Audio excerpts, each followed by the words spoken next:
the choke point of the world. You know, if you look at the maritime map of the Middle East from about, say, 1980s, during the so-called tanker war, you see this tiny little 21-mile wide stretch of water between Oman and Iran, the Strait of Hormuz. It is the jugular vein of the global economy. Roughly a fifth of all the world's oil sloshed through that tiny little gap. And historically, whoever controls the strait or even threatens to control it effectively holds a detonator to the global economy. A 90-minute deadline, which brings us to tonight. Because last night, we were looking down the barrel of an absolute catastrophe. President Donald Trump has set a hard deadline. Tuesday evening, the ultimatum to Iran was essentially surrender, open the Strait of Hormuz, or we are going to start obliterating your civilian infrastructure, power plants, bridges. Targets that international legal experts were already standing by to tell us would constitute outright war crimes. The clock was ticking. We were 90 minutes away from the deadline. 90 minutes. And then the strangest thing happened. The Islamabad Accord. We didn't get the bombing campaign.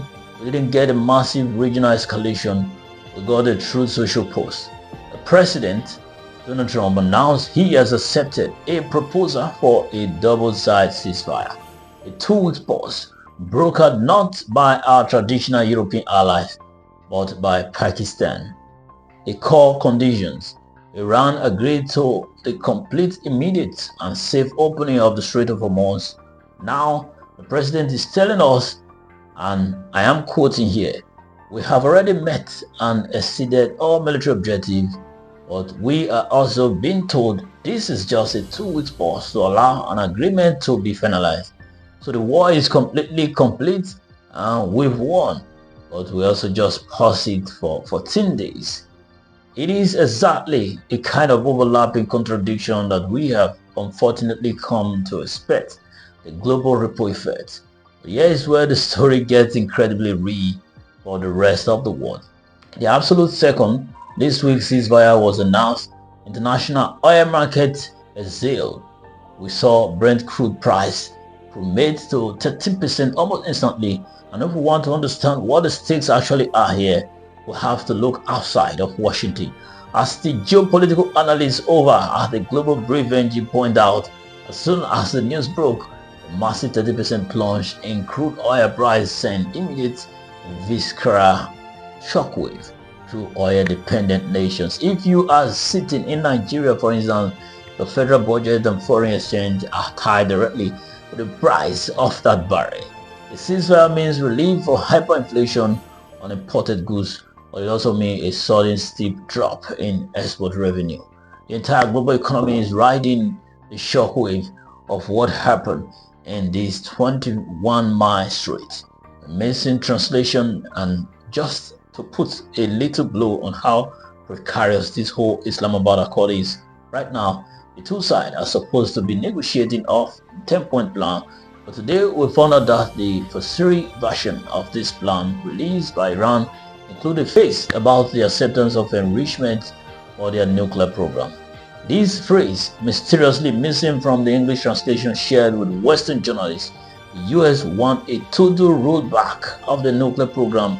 Iran wants sanctions, relief, and massive maritime shipping fees.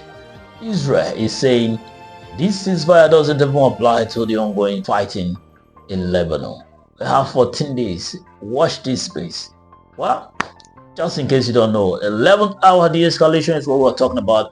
Just 90 minutes before the hard US deadline that threatened devastating strike on Iranian civilian infrastructure, including power plants and bridges, the 2 weeks conditional ceasefire was brokered. Mediated primarily by Pakistan, this temporary truce has effectively pulled the region back from the brink of all-out war. Though the situation remains highly volatile, here is a breakdown of the moving parts, the geopolitical maneuvering, and what this means globally. The term of the truce, this 2 weeks pause, is less of a permanent peace treaty and more of a high-stake diplomatic breathing room. The Strait of Hormuz, the absolute cornerstone of the ceasefire, The US suspended its planned military action strictly on the condition of a complete, immediate and safe opening of the Strait dwelling framework. Negotiation will now take place in Islamabad, but the starting lines are heavily contested. The US is pushing a 15-point plan demanding a total rollback of Iran's nuclear program.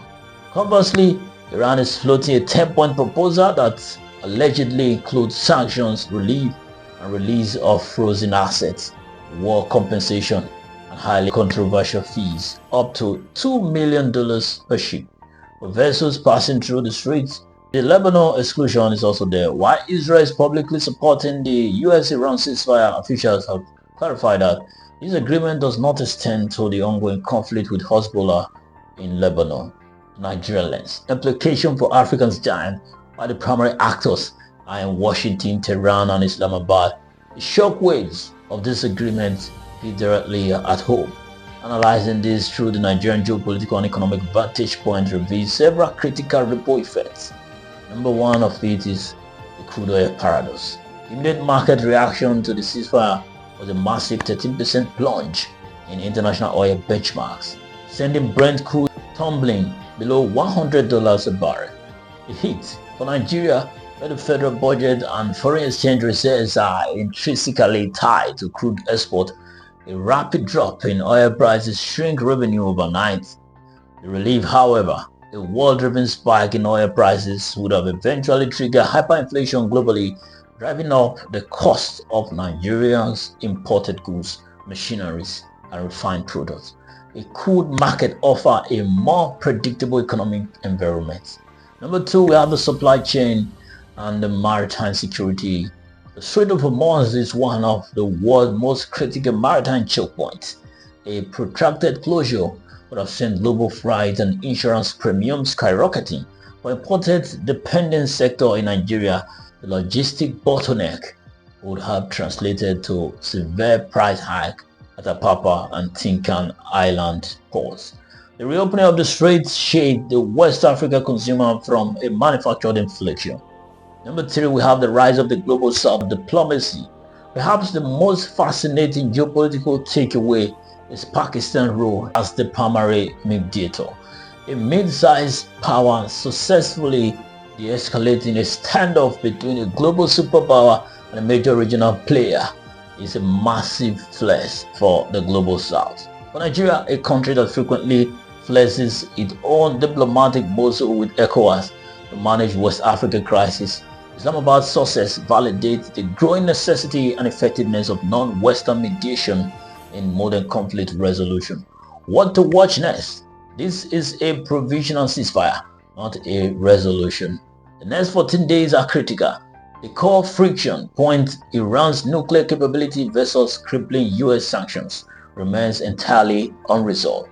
Furthermore, reports of continuous skirmish in the Gulf and Israel suggest the ceasefire is fragile and highly compartmentalized. To you, my audience, what aspect of this 2 week diplomatic window interests you most?